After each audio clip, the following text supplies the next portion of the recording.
You wake up at 3 a.m. with someone else's blood on your shoes.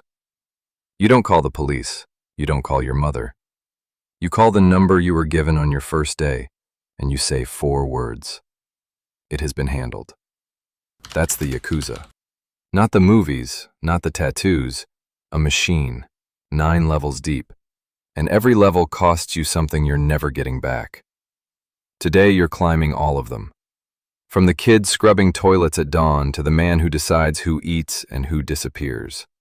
Let's go. Rank 1. The Errand Boy. Nakamura is 16.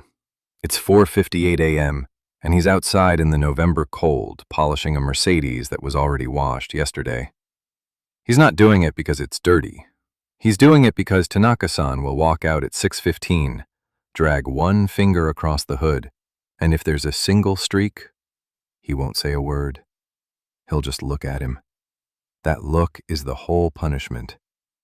His father left when he was 9. His mother worked herself half to death.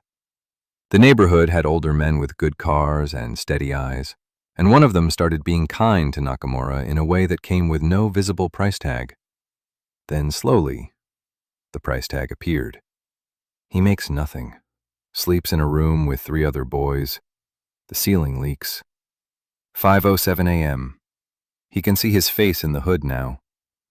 That's the job. Rank 2. Shate, younger brother. Nakamura is 19 when it happens. A police car rolls up mid-collection.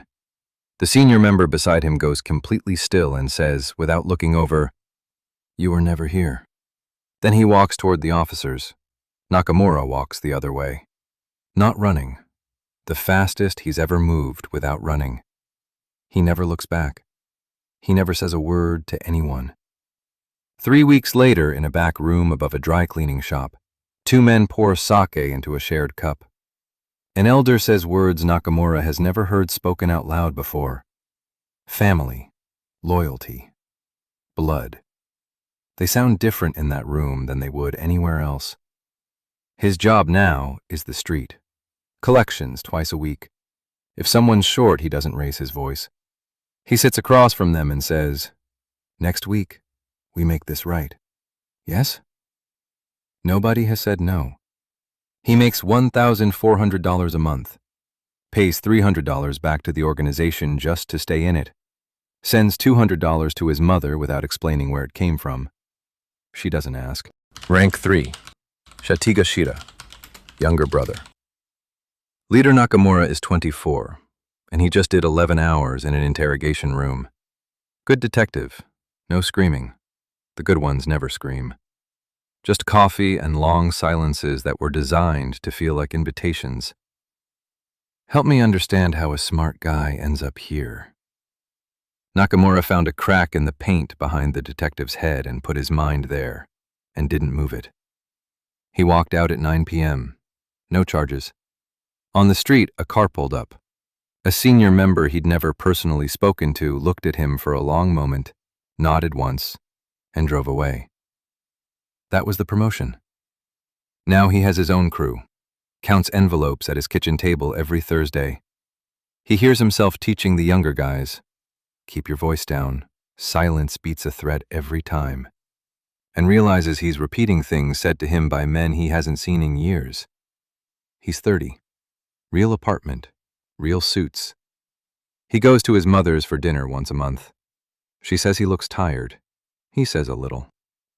The danger now isn't the police. It's the guy at his exact same level who smiles too widely every time they're in the same room. Every man on this floor wants the floor above it. There isn't room for all of them. He seals the envelope. Numbers match.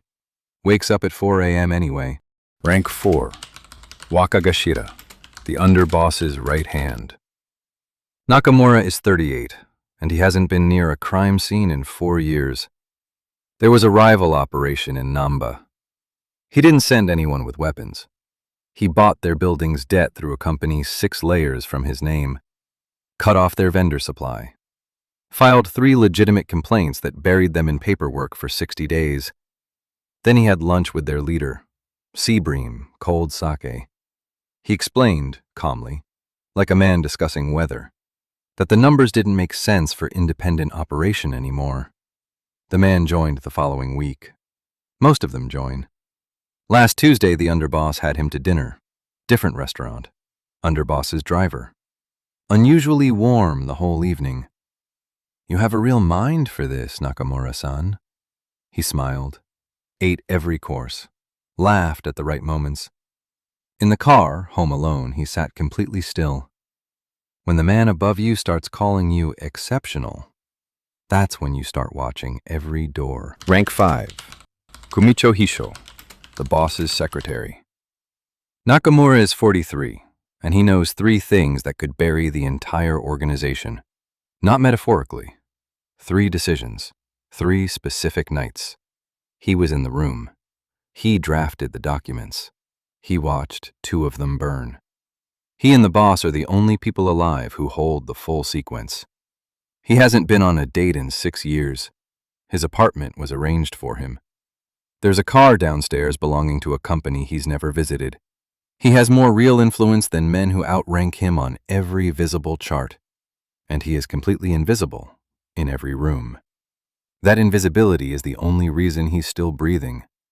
There's no exit here. He knows too much to release. He stays until he's arrested, until he dies, or until a decision gets made about him that he'll never see coming. He makes himself tea, reads tomorrow's schedule, 4 hours of sleep. Then again. Rank 6. Kumicho, the boss. Nakamura is 57. 20 men in the room. Nobody speaks until he does. He stopped acknowledging the silence years ago. He sits. Tea is poured. He says 4 sentences about a property deal, about a man in Kyoto who has become a problem. He doesn't explain himself anymore. Stopped doing that when his hair went gray. Between him and anything illegal, there are lawyers, deputies, and loyal men who went to prison for decisions he made. Their families are taken care of. That agreement has never been written down. It has never been broken.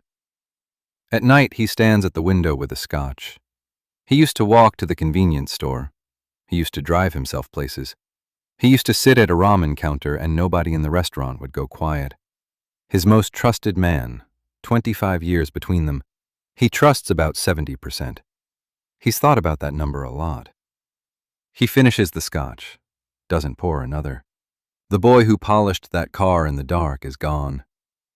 This is what replaced him. 1 boy, 9 levels, 40 years.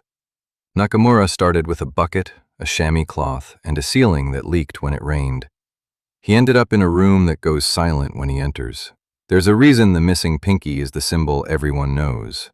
When you fail the organization, you take a knife, cut the top joint of your own left pinky, wrap it in cloth, and hand it to the man above you.